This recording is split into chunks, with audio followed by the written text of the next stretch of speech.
तो हमारा सवाल आपका रियल नंबर का एक्सरसाइज 1.1 का क्वेश्चन नंबर 6 1 से लेकर 5 तक ऑलरेडी मैंने आपको नया वाला जो एनसीईआरटी मैंने आपको करा रखा है, प्लेलिस्ट मैंने आपको बना रखा है, वहां से जाकर देख सकते हो, डिस्क्रिप्शन बॉक्स में लिंक है आपका। ठीक है, सवाल करते हैं आपका।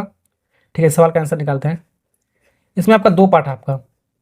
पहला पार्ट आपका क्या है, एक्सप्लेन करना। एक नंबर ये दे रखा आपका, एक्सप्रेशन दे रखा, एक आपका ये दे रखा आपका। ठीक है, इसको चेक करना है कंपोजिट नंबर है या नहीं आपका, दोनों नंबर आपका। ठीक है, तो पहला हमारा क्या, हमारा देखो 7 इंटू 11 इंटू 13 प्लस 13।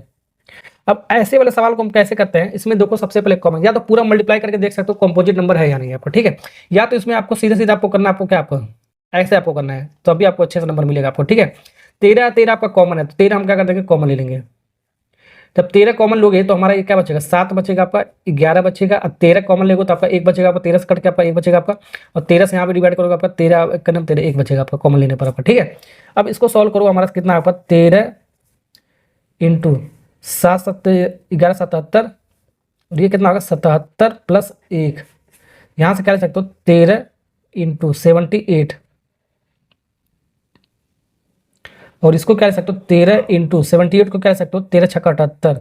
ठीक है, 13 इंटू 6 लिख सकते हो, और भी इसको सिंप्लीफाई कर सकते हो, 13 इंटू 13 इंटू 6 को क्या लिख सकते हो 2 इंटू 3 लिख सकते हो। ठीक है, तो यहाँ पर देखो कंपोजिट नंबर का मतलब क्या होता है, कंपोजिट कंपोजिट नंबर का मतलब ये होता है more than two factor, more than two factor. ठीक, कंपोजिट नंबर का मतलब मोर देन टू फैक्टर, यानी कि दो से अधिक अगर जो फैक्टर आता है तो उसी को बोलते हैं कंपोजिट नंबर। तो ये हमारा एक एक्सप्रेशन था, हमारा एक्सप्रेशन हमारा क्या था, ये था हमारा। ठीक है, अब इसको हमने सिंप्लीफाई किया, तो हमारा सिंप्लीफाई करने पर हमारे यहाँ पर आपका निकल के आ गया। ठीक है, ये आ गया, यानी कि 13 भी फैक्टर आपका, 2 भी है और 3 भी है, तो मोर देन टू फैक्टर, 2 से अधिक फैक्टर आ रहा है। और इसको इंटू 1 भी ले सकते हो, एक भी हमारा फैक्टर होगा आपका, और खुद की संख्या ये जो हमारा इससे भी कटेगा आपका। ठीक है, तो एक से ज्यादा हमारा, यानी कि 2 से ज्यादा का जो फैक्टर होता है हमारा, तो हमारा क्या होता है कंपोजिट नंबर। तो यहाँ पर हम लिखेंगे कंपोजिट नंबर, तो यहाँ पर हम लिखेंगे जो भी हमारा दे रखा है उसको थोड़ा सा वर्ड में लिखेंगे, the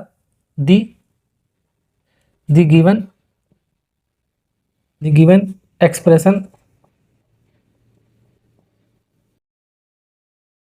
has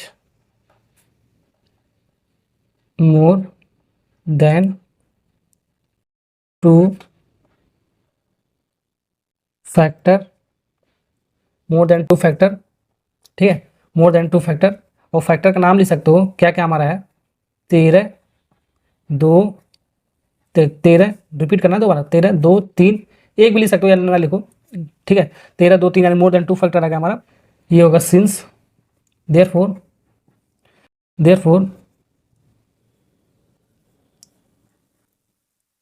it is a composite number, the given expression is a composite number. ठीक है ना, ओके, ऐसे ही लिखेंगे हम। ठीक है, ये पहला सवाल हो गया आपका। अब दूसरा सवाल करते हैं। ठीक है, सवाल नंबर 2 का आंसर देखते हैं।